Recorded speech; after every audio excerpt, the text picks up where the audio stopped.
सरकार भी कह रही बेटी पढ़ाओ बेटी बचाओ, हम इसका स्वागत करें, लेकिन हम चाहें कि बेटियों का सम्मान भी भारत में रहे, और वो सम्मान तब रहेगा जब वो भारत की संस्कृति को अपनावेंगे।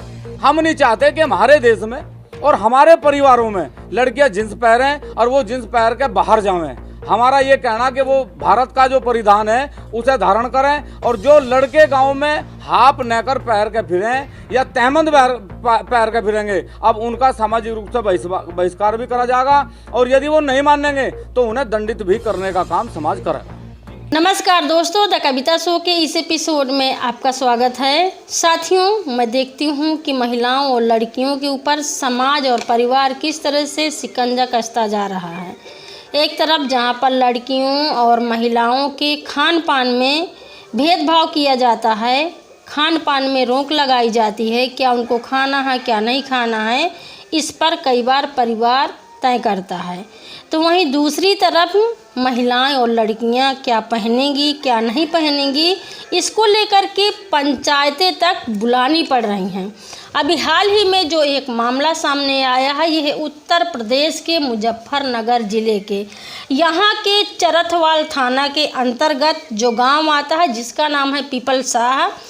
इस गांव में 2 मार्च को महापंचायत बुलाई गई, और इस पंचायत में जो सामुदायिक नेता और किसान संघ के प्रमुख ठाकुर पूरन सिंह ने फैसला लेते हुए ऐलान किया है कि लड़कियों और महिलाओं को जीन्स और टी शर्ट और टॉप नहीं पहनना है।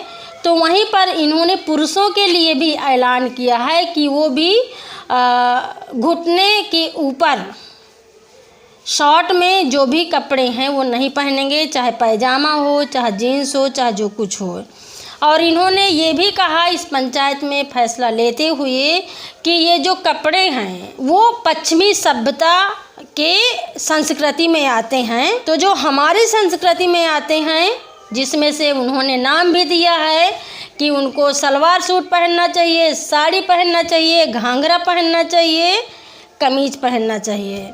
उन्होंने ये भी कहा कि जब परंपरा और संस्कृति नष्ट होती है तो समाज भी नष्ट होता चला जाता है। राजपूत समुदाय के लोगों को ये भी कहा गया कि वो ऐसे विद्यालयों का बहिष्कार करें, ऐसे विद्यालयों को चिन्हित करें जहाँ के लड़कियों को शार्ट ड्रेस या वर्दी पहनाई जाती है। यह फैसला जो लिया गया है ये क्षत्रिय खाप पंचायत द्वारा मंगलवार 9 मार्च को लिया गया है, और राजपूत समुदाय के लोगों को फैसला लेते हुए ये भी कहा गया है कि जो भी व्यक्ति इस फैसले का बहिष्कार करेंगी उनके ऊपर कड़ी से कड़ी कार्रवाई की जाएगी या फिर उनको समाज से बहिष्कार कर दिया जाएगा। दोस्तों, अब आपकी नज़र मैं भारत से दूसरे देश की तरफ भी ले चलती हूँ। ये जो हाल ही में एक और मामला आया है ये है स्विट्जरलैंड का। यहाँ की सरकार ने पूरे देश में बुर्का पर रोक लगाने के लिए चुनावी मतदान भी कराए थे, जहाँ सरकार का यह फैसला सिर्फ तानाशाही, शक्ति, सत्तावाद और महिलाओं पर दबाव डालना दर्शाता है। वहीं स्विट्जरलैंड के लोगों ने भी मतदान में 50% से ज़्यादा वोट दिया है। बुर्का बैन को लेकर के यह साबित कर दिया है कि वह किस प्रकार से मुस्लिम समुदाय की महिलाओं के ऊपर वस्त्र धारण को लेकर के उनका हक छीना जा रहा है, उनके ऊपर छींटाकशी की जा रही है, और महिलाओं के ऊपर किस तरह से उंगलियां उठाई जा रही हैं, किस तरह से एक समुदाय विशेष को टारगेट किया जा रहा है। ये स्विट्जरलैंड में ये मामला सामने आया है। तो दोस्तों, ये जो दोनों फैसले हुए हैं ये मुझे बहुत झकझोर दिए हैं, और इनको पढ़ करके और सुन करके मैं बहुत हताश भी हुई, मुझे बहुत गुस्सा भी आया, और मेरे मन में बहुत सारे सवाल भी उठे हैं। मैं पूछना ये चाहती हूँ कि आखिर महिलाओं और लड़कियों से कौन सी ऐसी दुश्मनी है, क्यों हम लोगों के साथ में इतना बड़ा भेदभाव किया जाता है। आखिर उनके कपड़े में, उनके पहनावे में, उनके खाने में, उनके आज़ादी में रोक क्यों लगाई जाती है? क्या औरतें बराबरी की हकदार नहीं हैं? आप अपने घर परिवार से देख लीजिए, अगर औरतें नहीं होंगी, लड़कियां नहीं होंगी, तो क्या आपका घर परिवार और ये देश खुशहाल रहेगा? क्या ये देश की ग्रोथ बढ़ पाएगी? नहीं ना। तो फिर आप सोचिए कि क्यों ऐसे होता है। मैंने कई ऐसे परिवारों में देखा है जहाँ पर लड़कियों और महिलाओं की इच्छा का हनन होता है। जीन्स पहनना, टी शर्ट पहनना, छोटे कपड़े पहनना, उसमें रोक है। बुर्का नहीं पहनना, वो दूसरी तरह से औरतों को टारगेट किया जाता है। अकेले जाना है, नहीं जाना है, उसमें भी टारगेट किया जाता है। पढ़ने को लेके टारगेट किया जाता है।